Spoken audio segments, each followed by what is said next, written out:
নমস্কার বন্ধুরা, welcome to my channel my fortune story. আশা করছি আপনারা সবাই ভালো আছেন। ফিরলাম নতুন ভিডিও নিয়ে। ভিডিওটি সম্পূর্ণ দেখার অনুরোধ রইল। আর ভিডিওটি দেখে যদি ভালো লাগে তাহলে প্লিজ একটা লাইক করবেন, কমেন্ট করবেন এবং সাবস্ক্রাইব করে আমার পাশে থাকবেন। নিশ্চয়ই বুঝতে পারছেন আমি কোন দিনের ভিডিওটা তুলেছি। এই দিন আমাদের ভিডিওটা আমি তুলেছি এই কারণে যে আমাদের জীবন কতটা বিপর্যস্ত হয়ে গিয়েছিল সেটা দেখাবার জন্য। তবে আমাদের কলকাতাবাসীর যে জীবন খুব বেশি বিপর্যস্ত হয়েছিল তা নয়, কিন্তু তাও বাড়ি থেকে বেরোতে পারছিলাম না, কোনো কাজ হচ্ছিল না, এইটুকুই মাত্র। তো কালকে রাত্রিবেলা সারা রাত যে ঝড়টা হয়েছে সেই ঝড়ের গতিবেগ কতটা ছিল আমি ঠিক জানি না, কিন্তু সারা রাত আমার ঘুম আসেনি।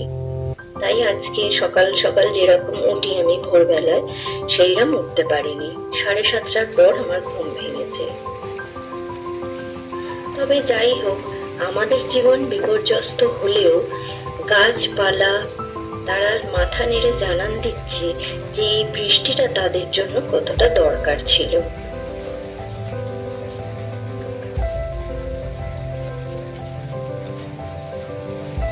এদিকে আমাদের কাঁঠালগুলো তো দাঁড়িয়ে দাঁড়িয়ে বৃষ্টিতে ভিজছে আর বলছে যে এই বৃষ্টিটা আমাদের খুব দরকার ছিল, কারণ তাদের গোড়ায় জল ছিল না। সেই গোড়ায় জল দেওয়ার জন্য এবং তাদের শক্ত হয়ে পরবর্তী স্টেপে যাওয়ার জন্য এই বৃষ্টিটা খুবই দরকারি।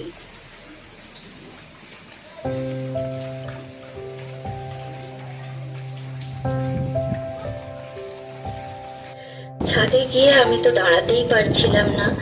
যেটুকু এই জানলা টাল্লা দিয়ে ভিডিও তোলা গেছে আমি তুলেছি।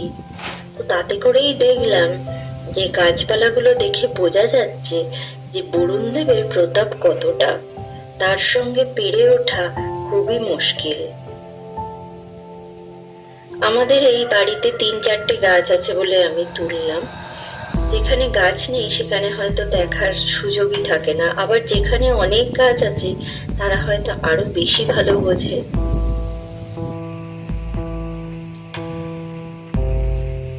দেখুন বন্ধুরা কিরকম বাইরে বৃষ্টি হচ্ছে।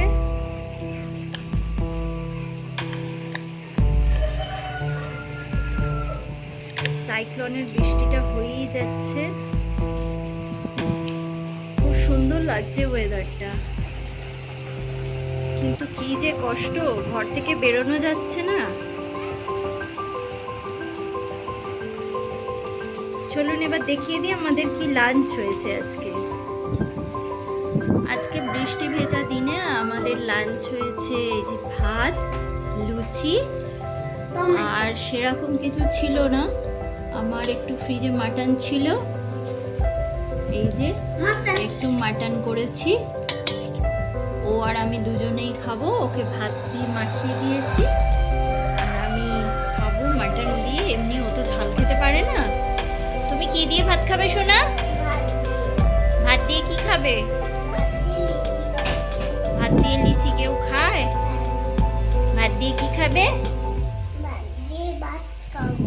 ভাত দিয়ে এটা তরকারি কি হয়েছে? ভাত দিয়ে আলু ভাজা খাবে আর মাটন খাবে না? তাহলে চলো আমরা খাওয়া শুরু করি। তাহলে চলো তোমাকে আমি এক গাল দিই, তুমি সোনা ছেলের মতো নিয়ে দেখাও কি সুন্দর খেতে পারো। এই তো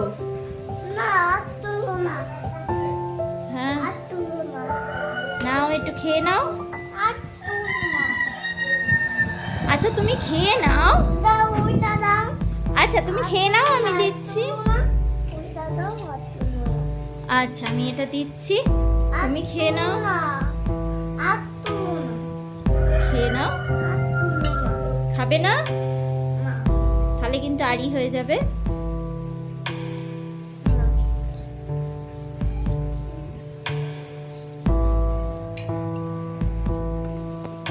মাটন ভাত এছাড়া একটু আমও আমি এনেছি দিব্য শোনার জন্য। দীপু সোনা মাটন খাবে তো? আচ্ছা আমি একটু মাটন দিচ্ছি, খাও খাও। দেখুন ও না এইরকম রোজ বায়না করে, ওর খাওয়া নিয়ে এইরকম রোজই ঝামেলা হয়। খাবে না তো? খাবে না?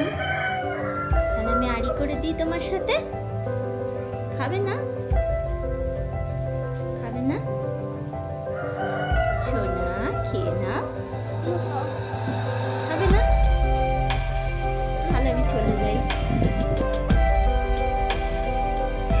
দুপুরের খাওয়া দাওয়া হয়ে যাওয়ার পর আমি বারবার বাইরের দিকে তাকিয়ে দেখছিলাম বৃষ্টির গতিবেগ কত, আদেও বৃষ্টি থামবে কিনা। কারণ বিকেলবেলা আমাদের একটা জন্মদিন বাড়িতে নিমন্ত্রণ আছে। মনে মনে ভাবছিলাম হয়তো যেতেই পারবো না, কারণ বাড়ির সামনে গোড়ালির উপরে জল জমে গেছে, আর মেন রাস্তায় তো হাঁটুর উপরে জল। তো কি করে যাব? আরো জলের আমি গতিবেগ দেখছিলাম, বারবার এদিক ওদিক গিয়ে কোনো সময় নিচে কোনো সময় ছাদে গিয়ে দেখছিলাম যে বৃষ্টিটা আদেও কমেছে কিনা। কিন্তু না, বিকেলের পর বৃষ্টিটা কমে গেল, এটাই ভাগ্য ভালো।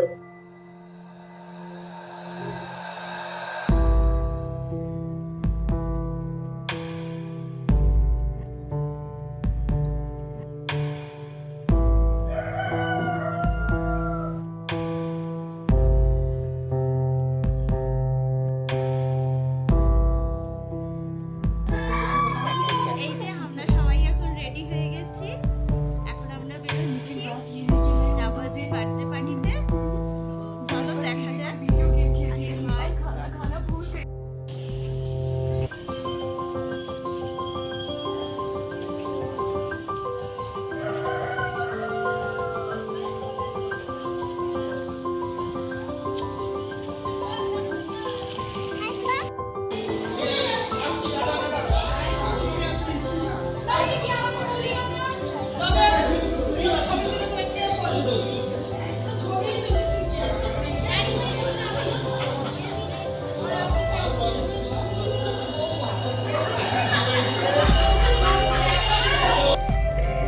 জন্মদিনে আমাদের আহ্বান করলো, ওরা কেক টেক দিল।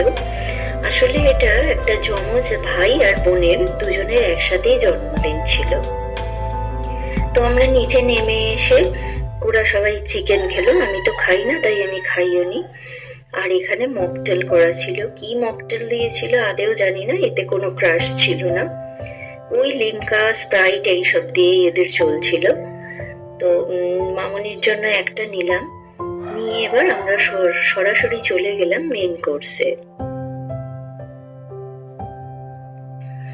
আমার আগের ভিডিওটা দেখে সঞ্চিতা তুমি কমেন্ট করেছো আমাকে খুব সুন্দর দেখতে লাগছে।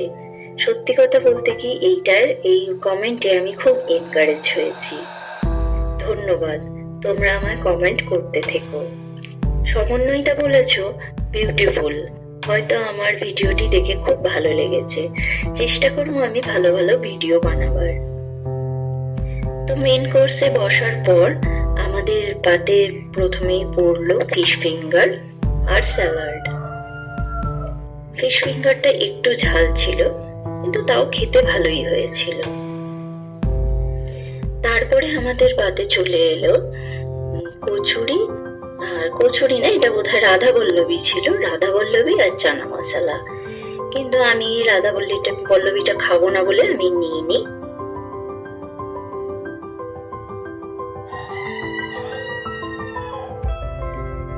তারপরে চলে এলো রাইস। এইটা রাইসটা করেছিল এমনি প্লেনই, কিন্তু এতে একটু মিঠা আতর দিয়েছিল, খেতে খারাপ লাগছিল না। তারপরে চলে এলো দই কাতলা। দই কাতলার পর চলে এলো আজকের শো স্টপার মাটন। মাটন তো আমি খুব ভালোই বাসি, এদের মাটনটা রান্নাও খুব ভালো হয়েছিল। মাটনটা শেষ করে ফেলার পর পাতে পড়ে গেল চাটনি।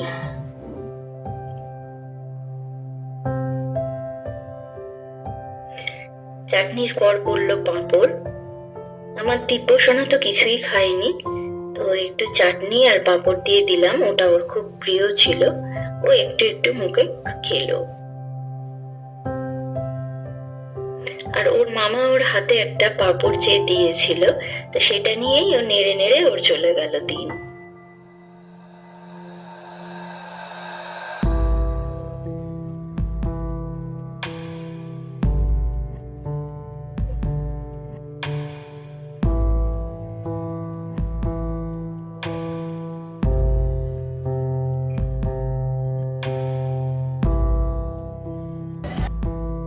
চাটনি পাঁপড়ের পর পাতে পড়লো মিষ্টি দই।